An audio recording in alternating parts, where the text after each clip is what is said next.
Hey, Hope City Online, so glad you're worshiping with us today. I'm glad that we get to do this thing and we get to be together. Even though it might be over distance, we're here with you in your living rooms, in your kitchens, in your dining rooms, and we're just praying right now that the Spirit of God and His anointing is all over the spaces and places where you're watching and where you're participating. If you're together with a group in your home, thank you for getting together and having church with a small group of people. If you're watching all by yourself, remember, God's with you. The fullness of God is dwelling in you.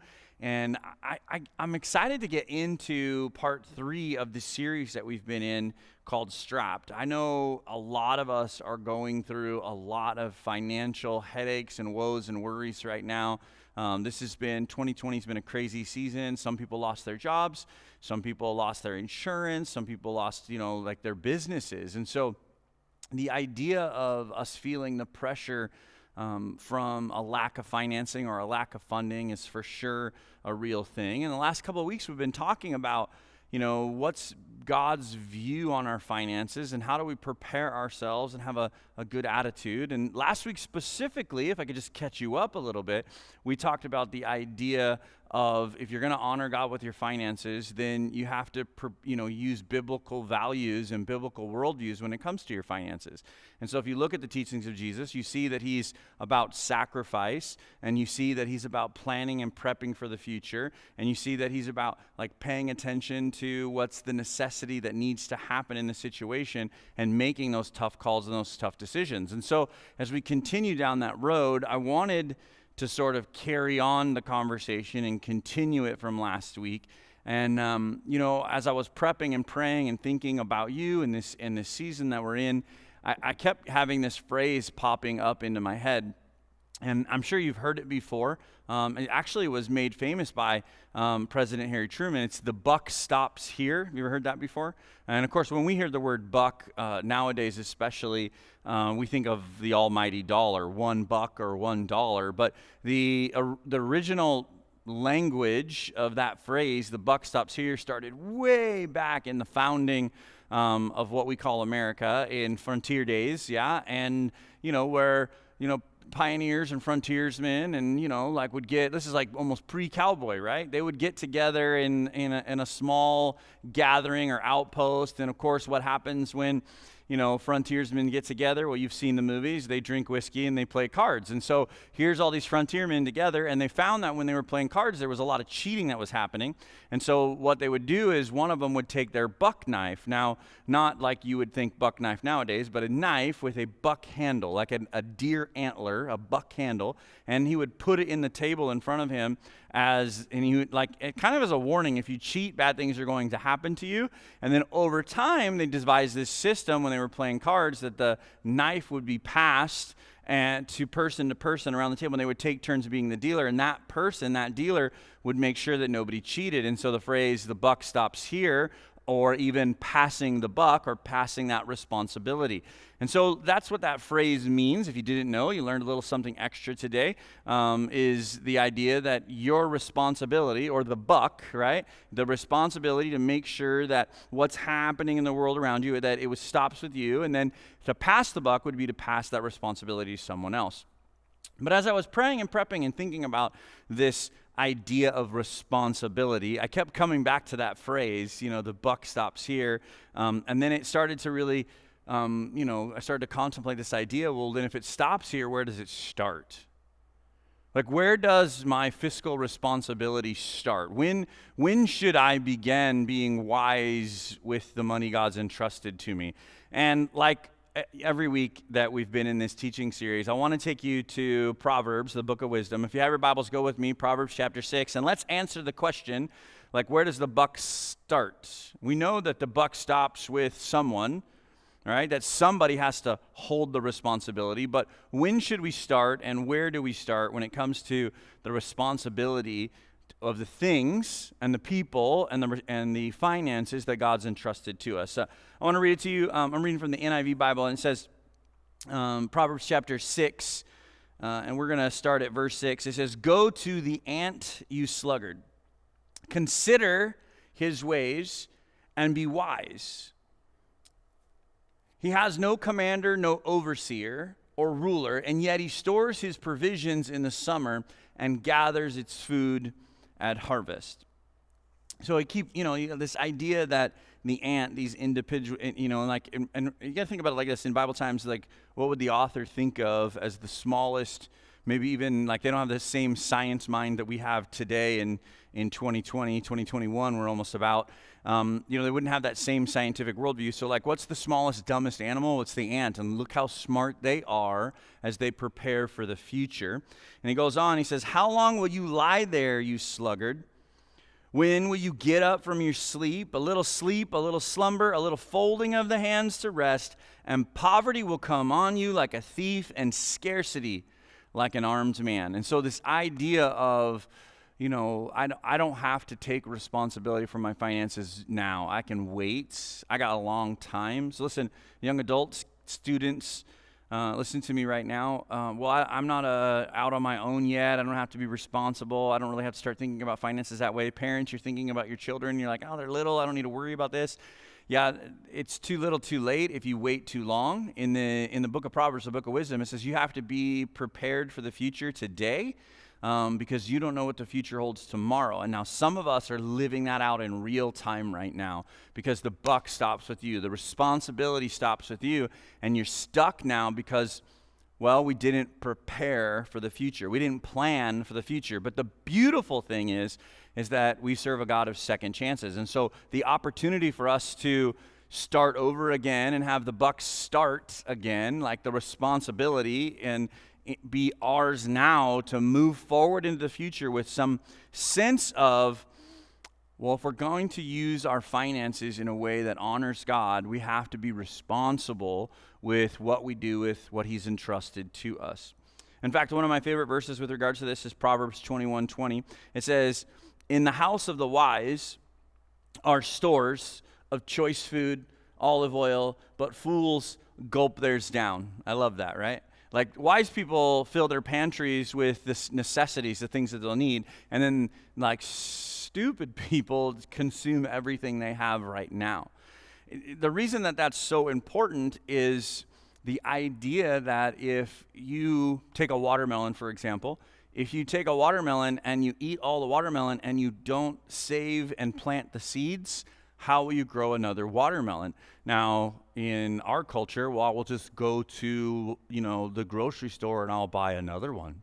Or if you're super hipster, I'll go to the farmer's market and I only get seedless watermelon. Okay, I get it. But remember, this is sort of a view of how do we take what we've been entrusted with and plant seeds of responsibility into our finances? How do we turn those watermelon seeds? Because there is this beautiful, like, spiritual, godly, supernatural power that's inside the seed, right? Because that one seed produces a plant that produces many watermelons, and those many watermelons growing on that vine have seeds in them to produce more. So it's an exponential responsibility locked inside the seed. And the same is true with your finances. The same is true with how you save for a rainy day, how you prepare yourself for tomorrow. This idea of storing up, right, the good stuff so that you'll have enough for the future instead of consuming everything you have right now. We talked about this the last couple of weeks. We talked about us not having an outgo or an income issue or we need more money, but we have an outgo, a spending issue, which is a very spiritual issue. So we're continuing that conversation with this. So the question really becomes, what is it that I need to be saving for? Why do I need to be saving? Well, obviously emergencies happen. People get sick. People wind up in the hospital. People have to have surgery. Like you have like medical bills, or you have your car breaks down, or a family member passes away and you have to fly to where they are to care for their family and handle their estate. Like, emergencies happen. And we have no control over those things. And so if we aren't wise with what we have, we're not going to be able to be present, available, to care for those who God's entrusted to us. Because remember, money is a tool. We want our money to work for us. We don't want to work for our money. And so if we put our money to work, then it gives us this freedom or options to care for the people that God's entrusted to us in times of emergency. Or purchases. I like to say it more like this, large purchases. I've found that when one of my appliances breaks, that the others are going to fall soon after. And so like if you don't have a little bit of money saved and put away for a rainy day, it's bad enough when the washer breaks, but when the washer, the dryer, and the refrigerator are all on the fritz at the same time, that's super frustrating. And so saving so that you have a little bit of cash, maybe it's the car's going to break down, or maybe it's I need to buy a new car, and so I've been saving up so I can have that down payment so that I can only finance it for a short amount of time, or maybe buy it even outright, whatever that looks like. So those big purchases, or maybe it's just saving up because, I want something that's luxurious. Maybe you've been saving up because you want a bigger television. There's nothing wrong with that. But if you don't save, then you're not going to ever be able to afford that purchase. And then how about just for the future? Like, how about for your retirement? How about for your kids to go to college? How about for a time when things aren't good and perhaps you lose your job, or perhaps your company downsizes? Like, you can't predict what's going to happen in the future. So taking what we have and being responsible with it gives us the ability to do that. So the only way I know how to do this, and this is something that I've been teaching my kids since they were very little, is you have to tell your money where to go, right? I call it prioritizing your dollars. If you don't tell your money where to go, somebody else will. Listen to that now.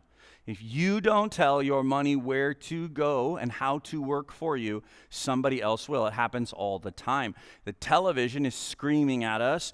Media and, the celebrity world is screaming at us that we need to spend our money in these places and spaces if we're going to be accepted, fit in, be cool, be whatever it is that we're trying to be. And so if you don't have a plan, then you're going to fail. You maybe have heard that before, right? A lack of planning is a plan for failure. This is very true. And so if you don't tell your money where to go, I guarantee you somebody else will. And so the way I prioritize my finances, and I think this is the very biblical and very real way to do it, is pretty simple. The first thing I do with every dollar is I tithe. I give 1/10 of my income to the local church, and I've done that since I was super, super young. My parents instilled that concept into me. The reason I believe in tithing, and we'll go deeper into that a little bit more next week, but the reason I believe in tithing is because it's like the seed in the watermelon. God gives me this beautiful watermelon, and it's delicious, and it's amazing, and there's enough for me and my family and this gorgeous fruit, but he also gives me the seed inside of that watermelon. The watermelon represents the 90%, and that seed represents 10. And if I re-sow that seed that God blessed me with, then I'll have more watermelon in the future. If I throw that seed out or consume that seed, I will not. It's just that simple. And so the reason I think tithing is important is because I think it's being responsible with the powerful supernatural seed that God's already given you. He gives you all of this, and he says, now take the 10 and sow it back into the kingdom of heaven. Sow it back into the work that I'm doing, the blessings that I've bestowed upon humanity. So first thing I do is I tithe. The second thing I do when I'm prioritizing my dollars or telling my money what to do, unless somebody else will tell it what to do for me, is I pay my bills. We call them expenses: rent, mortgage, like car payment, electrical, gas payment, kids need new shoes. I pay my expenses. And then I put a little bit away in emergency fund. So I call that short-term savings. And then after that, I put money away towards debt. We talked about the debt snowball last week. And so again, I say prioritize because this is literally how I do it. And I think, not to say I'm super wise, but this is how wise people do it. I put God first. I take care of my family. I put away for an emergency or a little bit of the future, or in case something was to happen. I manage my debt to the best of my ability. Now notice the first thing I'm doing is not managing my debt so that I can tithe or pay my bills. I have to do these other things first. In my mind, these are priorities.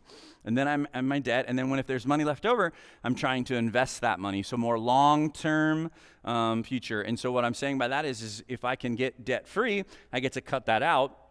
And so then what I'm doing is I'm investing more, which means that I'm really putting my money to work for me instead of me just simply working for my money. So let me give you two sort of biblical concepts about how to make your money work. There's two ways that money works. Number one, People obviously make money. Everybody that's listening that has a job or has had a job before, you understand this. You go to work and you do your job and then you get a paycheck. So people have the ability to make money. In fact, in 2 Thessalonians 3:10, there's this, it's almost a proverb in and of itself. It says, if a man does not work, he shall not eat. And that's pretty self-explanatory, but also really powerful. If you're not willing to sweat, you're not going to lose weight. If you're not willing, right, to put gas in your car, you're not going to go very far. If you're not willing to go to work, you're probably not going to get a paycheck. And so this idea of somebody, the buck stops with somebody. Somebody has to take responsibility for you, your life, and those who have been entrusted to you. So obviously people can make money. That's one way that we make money. And then like maybe a more powerful way, and this is the way a lot of us, the people that we're looking at, maybe we're like, I wish I was that person. I wish I had their finances. I wish I had their abilities, is they've tapped into this other level of putting your money to work. In other words, making your money make money for you. We call that investing, obviously. And so if you look at Matthew 25:16, this is a parable that Jesus is talking about.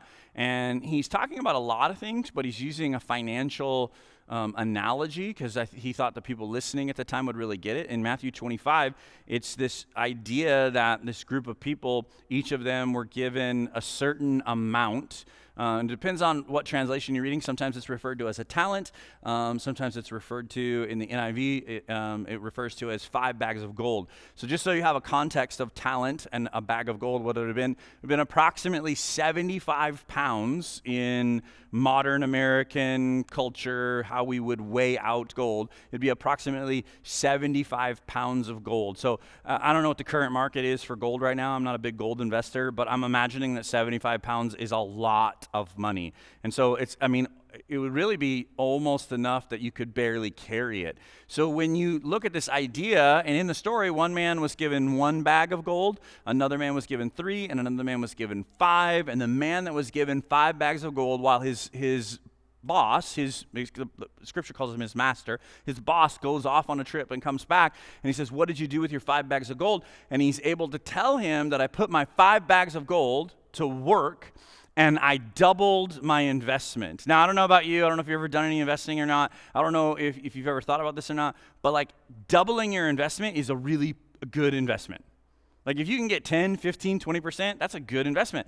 You're not going to get that by putting your money in a bank account. In fact, the guy who got 1 bag of gold, and again, everybody feels bad for him because everybody got 3 bags and 5 bags, and this guy got 1 bag. And when you say a talent, you think of it maybe it's like it's a little coin or something. No, it's 75 pounds of gold. He got 1 big old fatty bag of gold, and he didn't do anything except for bury it and put it in the ground. And so when his master comes back, he says, what'd you do with your bag? He didn't do anything with it. So in some senses, like hiding it under your mattress, right, it isn't going to do anything. Like, in fact, it's just going to be the same amount. And then we know that if you take cash and you hide it under your mattress, if you've put $5 under your mattress, 10 years from now, you're still going to have $5. But actually, $5, it'll depreciate because $5 doesn't buy as much as it did 10 years ago.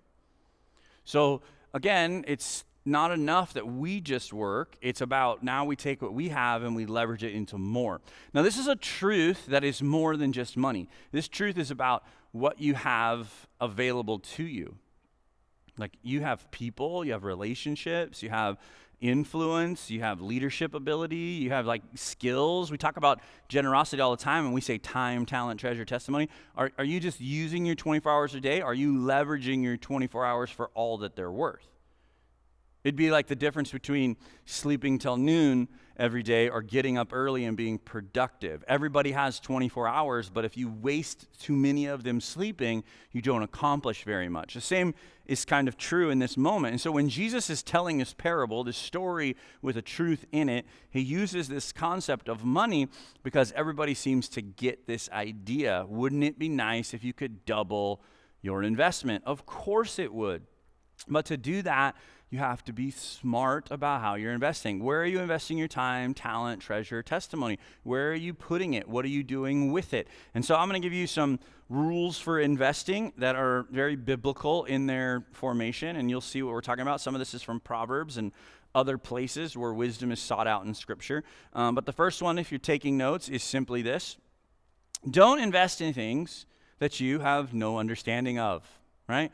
Just because someone tells you it's a good investment doesn't mean that it's a good investment for you. You should invest in the things that you have some understanding, some knowledge about. So you might want to invest in something that makes sense to you, a product that you buy, something that you're a part of. That's why, like for me, investing into the kingdom of God and that sort of stuff makes sense to me. And I mean, not from a financial perspective. I understand Christ, Christianity, family. I understand that. And so I put my time, my talent, right, and my treasure into it. And I don't expect a financial return on that. What I expect on that is a blessing, obviously. But the same would be true when it comes to your finances. Like, it doesn't make sense for you to invest in some sort of obscure something that you know nothing about, because that's how you lose your investment, is you're not able to be wise about it. Proverbs 24 verses 3 and 4 says it like this: by wisdom a house is built, and through understanding it's established. And so it's this wise thinking, or the architect draws the plans and we follow the plans through that understanding, and knowledge is established. And then through that knowledge, its rooms are filled with rare and beautiful metals, right? The rare and beautiful treasures. It's this idea that, you gain knowledge and understanding based off of somebody else maybe having it and sharing it with you. But just like making random investments because this guy made money at it, an example of that would be, for me, would be like Bitcoin, right? I remember a couple of years ago, everybody was like Bitcoin, and cryptocurrency. And I'm getting older and older and older, and so I understand it less and less and less. And so it would be really, really silly for me right now to tie up my finances and my investments into Bitcoin, because I don't get it. I don't understand it. I'm like, how does it work? What does that mean? But it makes more sense for me to invest in maybe a mutual fund, because I have the ability to understand and know where that goes. In fact, I have a long-term investment in a mutual fund that's in a Christian-based organization that invests in things that are relatively safe and vetted. And so I know that my money isn't getting invested into pornography or into, like other things that I would not be comfortable with saying that I was somehow funding that or investing in that. And so I have the ability to be comfortable with where I'm investing by seeking the advice of a professional to help me make those wise investments. Number 2, if you're taking notes, don't put all your eggs in one basket. We call this diversifying your portfolio. This is super important when, like in Ecclesiastes, it talks about it like it's Ecclesiastes 11:2. It says, give portions of 7, yes to 8, if you don't know what disaster may come upon the land. And so this idea is invest in 7 ventures, yes, and 8. The idea is when you diversify, when you spread it out. Now, Ecclesiastes is this amazing book that Solomon, probably the second most famous king of all of Israel, known for his wisdom, and he writes, and in Ecclesiastes, it is really almost a journal of his success and failure. It's his musings about what works and what doesn't work. And so as he says, he goes like, man, you need to spread out the way you do it, because what if one of those things takes a hit? Then you're totally and completely done for. So I think this is wise when it comes to rules of investing. Number 1, we talked about it already, but don't invest in things you don't understand. Number 2, don't put all your eggs in one basket. And then number 3, this idea that we have in our heads that we can somehow get rich quick, you need to put that out of your mind. You need to stop that. You might be able to get rich quick, but building wealth is what we're seeking, not getting rich. By the way, can I just challenge you for a second with regards to your worldview of what rich even is?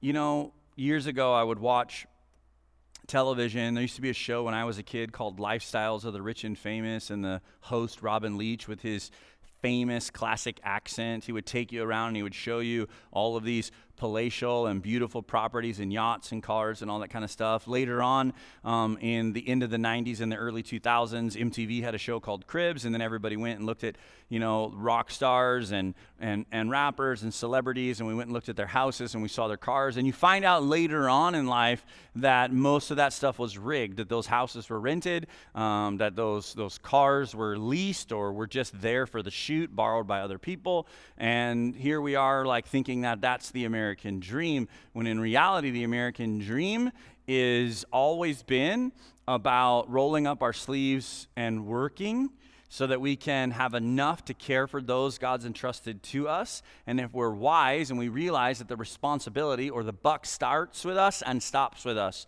when it comes to us being wise investors of our time, talent, treasure, and our testimony, you'd be surprised what God could do with you. And this idea of getting rich quick, this idea that I could somehow flip into millions of dollars and I just have to invent this one product or do this one thing. The problem with that is the quicker it comes, the quicker it goes. 1 Timothy chapter 6 verse 9 says it like this, that those who want to get rich, and we're going to insert there for a second, get rich quick, right? Fall into temptation and a trap and into many foolish and harmful desires that plunge people into ruin and destruction. So I guess the natural question that comes when you read a verse like that is there something wrong with getting rich quick? Is there something wrong with getting rich? It's not so much that money is bad. We talked about this last week. Money isn't evil. The love of money is the root of all evil. And so what I want to change your worldview is, instead of trying to get rich, what if you could build value? We would use this in, financial terms. We would call this wealth. What if you could build value into your life and into the life of your children for future generations so that they could, in turn, build value or wealth into the lives of others? And so there's a difference between simply getting rich quick and building wealth. Proverbs 13:11 describes what it means to build wealth. It says it like this. It says, dishonest money dwindles away, but whoever gathers money little by little makes it grow.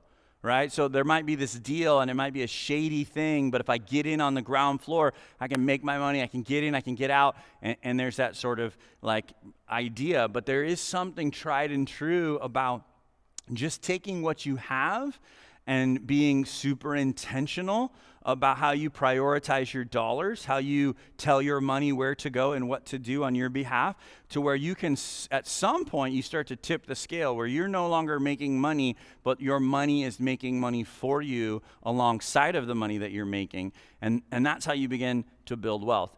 Let me maybe give an equation just because it helps me when I think about it like this. If you're talking about what it means to build wealth, you're talking about money plus time plus consistency. That's how you build wealth.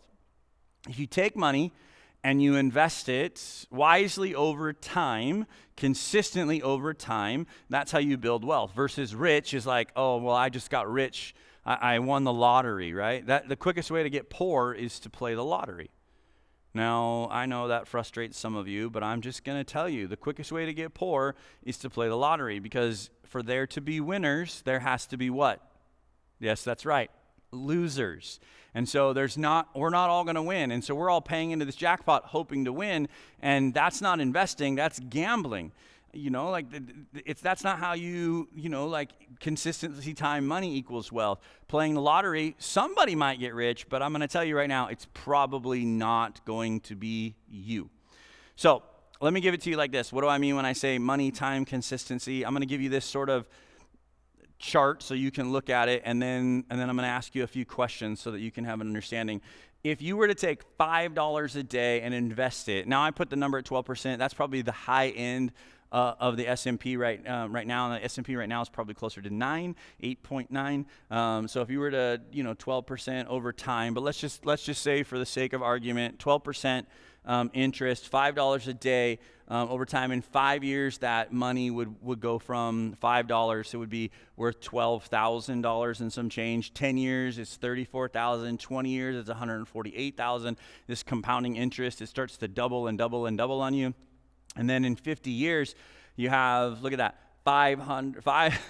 it's crazy, right? $5,858,000 over the course of 50 years just by consistently, go with me again, consistently saving your money over the course of time. And so some of us, when you go back to that verse, when, he says in 1 Timothy chapter 6, verse 9, that people try to get rich, they fall in temptation, into that trap, and they pierce themselves with many griefs. But you juxtapose that to Proverbs 13:11, and if you gather a little bit at a time, then it grows. And so these ideas of us investing what God's entrusted to us so that it can grow, not so that we can say, hey, look how rich I am, but look how much value I'm bringing to my family, to my community, to the culture around me. Look at what I'm willing to share. And again, it goes all the way back to that prioritizing of your dollars, telling your money where to go, putting God first, and beginning to make investments that make sense for you because you have an understanding of what they are, because you're diversifying your portfolio and you're being wise about it, because you're not trying to get rich quick, but instead build wealth consistently over time. And let's continue in this idea. So if a 30-year-old makes $48,000 a year and they save 15% of that, say $600 approximately a month, and they put that in a 401k, again at that 12%, I know that's a high end, that 12%. By the age of 70, look at this number. If you're at 30 years old, which many of you are still young enough that you're still 30, some of you think 30's far, far, far, far away. Look at this, right? If you were just to do that, just 15% of your income over the course of that time from 30 to 70, right? It would be $7,058,000. Small amounts, consistently squirreled away over time. So the buck stops with you. The responsibility is yours. If you want to build wealth for the next generation, if you want your kids to have a better life than you, if you want to, then you need to prioritize your dollars. These are all biblical concepts. These are all the teachings of Jesus and teachings ripped from the pages of the Bible from the early church to help you understand something. Not only does the buck stop with you, but the buck starts with you. And you can try to pass the buck, the responsibility. It's someone else's fault. It's someone else's issue, someone else's responsibility. Or you can start with your little $5 a day and invest it and see what happens, right? One Starbucks skipped a day and see what happens.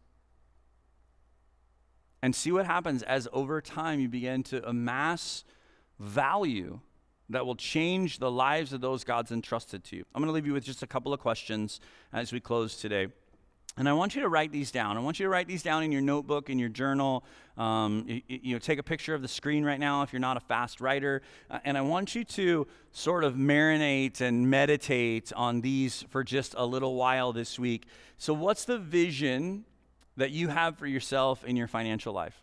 Maybe that's to get out of debt. Maybe that's to buy a house. Maybe that's to get a car that runs. Maybe that's to put your kids into a good college. Whatever it is, like if you don't make a plan, you're making a plan to fail. So if you just you decide by not deciding, someone's going to decide for you, right?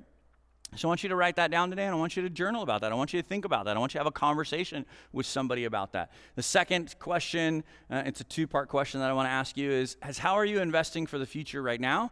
And what steps do you need to take to improve the way that you invest? Do you need to get more information? Do you need to have a broader understanding? Do you need to talk to a professional about investments? And then last but not least, another two-part question, whose life do you need to invest in? And what steps are you going to take to invest in them? Because what good is it for us to gain the whole world, Scripture teaches us, but forfeit the very soul that God's given us? We talk about time, talent, treasure, but don't forget about your testimony. As you're using your time, talent, and treasure, what is the story of your life, and how can you invest in someone else, and what are the practical steps that you need to take today? Now, I see this as an opportunity for me to just speak into your life, and I'm living out on purpose, my purpose, on purpose right now by teaching this series. Sure, there's a lot of other things that we could teach about. There's a lot of things we could do. But I think this is a season where if you're not careful, you're going to look back and you're going to go, man, I hated 2020, and going through that was the worst thing that ever happened to me. Or you might be able to look back at 2020 and say, you know what? 2020 helped me realize what was really important, what really mattered, and so I started investing in those people. I started investing in those relationships. I started putting my money to work for me. I started making a plan and working that plan so that I could get my life back on track. My health, my finances, my relationships, my addiction issues, my attitude, my thought life, that I put my life back in order because I decided not only was I going to invest in the people that God entrusted to me, but I was going to take what God had invested in me and I was going to leverage it to the best of his ability so that I could do something powerful and amazing in Jesus' name. And so this is me saying to you, you have the ability to do this. I don't care what you have in your bank account right now. You can start with something, and something saved over time consistently will begin to build wealth. I want to thank you for tuning in today, for being a part of this conversation, and I want to challenge you to answer some of these questions for yourself. Have a conversation with your spouse, have a conversation with somebody that you trust, and begin a dialogue of what it looks like for you to be an investor.